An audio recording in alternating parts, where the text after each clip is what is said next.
Mulai. Baik, bismillahirrahmanirrahim. Assalamualaikum warahmatullahi wabarakatuh. Rekan-rekan wartawan, terima kasih. Karena dari kemarin atau pasca putusan MK, banyak sekali yang me-WA saya, nelpon, minta untuk menyampaikan pernyataan tentang putusan MK yang salah satunya itu tentang pemilihan suara ulang atau PSU di Kabupaten Serang, yang dalam putusan MK itu menyebut nama Menteri Desa, yaitu saya sendiri, Yandri Susanto. Perlu saya sampaikan kepada teman-teman, dalil yang disampaikan oleh MK itu satu tentang saya hadir di Raker Abdesi Kabupaten Serang tanggal 3 Oktober 2024. Saya pastikan, sampaikan kepada rekan-rekan wartawan, tanggal 3 Oktober itu saya belum menjadi Menteri Desa. Ya, karena dilantiknya tanggal 21 Oktober 2024. Jadi tanggal 3 Oktober 2024 saya diundang, bukan pihak yang mengundang para kepala desa. Saya diundang, ada bukti suratnya dan itu juga disampaikan ke Mahkamah Konstitusi. Jadi saya diundang sebagai pihak narasumber. Saya menyampaikan di situ tentang bagaimana Banten bebas korupsi, kira-kira begitu. Karena Banten selama ini belum maju, penyakitnya adalah banyak korupsi yang dilakukan oleh oknum-oknum yang tidak bertanggung jawab. Jadi saya ulangi lagi, tanggal 3 Oktober 2024, saya belum Menteri Desa dan tidak lagi menjadi Wakil Ketua MPR. Karena saya berhenti menjadi Wakil Ketua MPR, tanggal 30 September 2024. Jadi clear itu saya bukan sebagai Menteri Desa, saya sebagai pribadi anak bangsa waktu itu tidak menjadi Wakil Ketua MPR lagi dan belum menjadi Menteri Desa. Kemudian yang kedua yang didalilkan oleh MK adalah acara haul dan hari santri di pondok pesantren kami. Sudah disampaikan secara terbuka oleh Bawaslu, dari awal sampai akhir acara itu tidak ada satu huruf pun atau satu kata pun saya menyampaikan pernyataan, ajakan, atau istilah halusnya ada inisial untuk mengarah kepada kampanye. Jadi, dan itu sudah kami sampaikan juga saksi fakta waktu di MK, bahwa tidak ada kampanye apapun di acara hari santri dan haul orang tua kami itu. Dan waktu itu Bawaslu langsung hadir.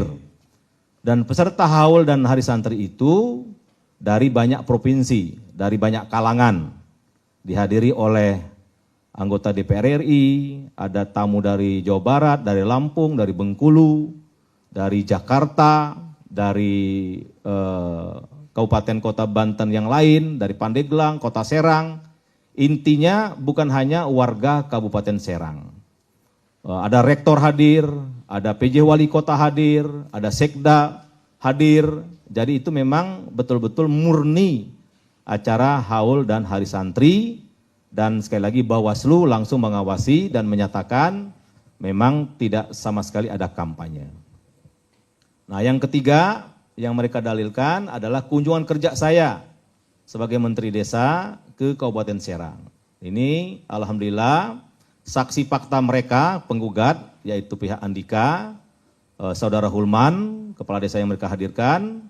Saudara Hulman menyampaikan di Mahkamah Konstitusi ketika Saudara Hulman mengikuti kunjungan kerja saya di dua tempat, mereka sampaikan di depan majelis hakim bahwa Mendes sama sekali tidak melakukan kampanye apapun. Dan ini juga dibenarkan oleh Bawaslu. Nah itu mungkin kronologis, jadi dalil-dalil yang MK sampaikan perlu saya luruskan dengan 3 dasar tadi.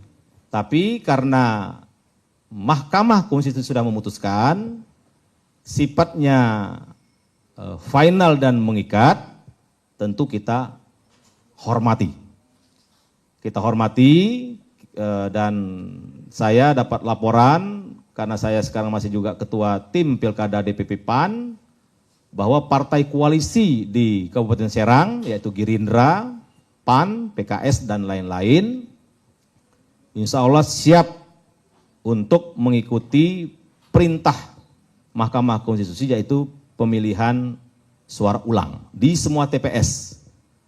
Dan pada kesempatan ini kami sampaikan juga, kalaulah saya bisa mengendalikan kepala desa, toh saya baru berapa minggu jadi menteri desa, ya kan? Dan saya sebagian besar tidak kenal dengan kepala desa yang ada di Serang. Dan saksi yang mereka sampaikan, hadirkan waktu di Mahkamah Konstitusi, yaitu Pak Kades Julang namanya, bisa dilihat di YouTube itu di sidang MK, Pak Haji Karsa apa Karso tuh saya nggak kenal. Dan saya memang belum pernah berinteraksi sama beliau, belum pernah juga ke desa Julang, tapi faktanya 02 yaitu Zakian Najib pemenang di situ. Artinya bukan karena faktor saya. Jelas-jelas kepala desanya kan nggak dukung saya tuh, bahkan di pihak sebelah kan. Tapi masih bisa menang telak 02 situ. Artinya saya meyakini dan menghargai suara rakyat di Kabupaten Serang, 71% kemenangan yang dibatalkan oleh Mahkamah Konstitusi kemarin itu benar-benar suara rakyat. Karena memang mereka tidak lagi mau ada korupsi, tidak ada lagi mau ada jual beli jabatan di Kabupaten Serang, tidak ada lagi hal-hal yang tidak diinginkan seperti sampah-sampah berserakan dan sebagainya. Jadi terlalu naif kalau itu dikaitkan dengan pengaruh saya. Saya ini apalah ya kan, baru menteri desa 2 minggu, ya kan, yang lain berkuasa udah 28 tahun, ya kan. Ya kan, ada juga pihak sebelah itu menggunakan rumah dinasnya yang disewa uang rakyat untuk markas pemenangan, gitu loh. Ada juga yang lain-lain. Jadi sekali lagi tapi karena ini sudah diputuskan oleh Mahkamah Konstitusi, tentu kita menghormati dan saya menyatakan itulah yang bisa saya sampaikan, fakta yang sebenarnya yang ada di lapangan. Bahwa tafsir Mahkamah Konstitusi yang sudah disampaikan kepada publik, ya itu hak mereka. Ya. Tapi kami punya fakta sendiri dan sudah kami sampaikan di Mahkamah Konstitusi, tapi fakta-fakta itu tidak dijadikan dalil atau dijadikan pertimbangan oleh Mahkamah Konstitusi sama sekali. Saya kira itu cukup ya, udah banyak itu. Terima kasih. Wassalamualaikum warahmatullahi wabarakatuh.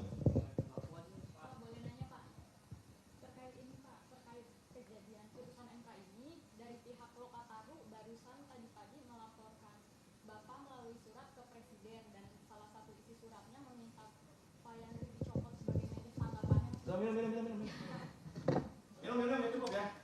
Oke.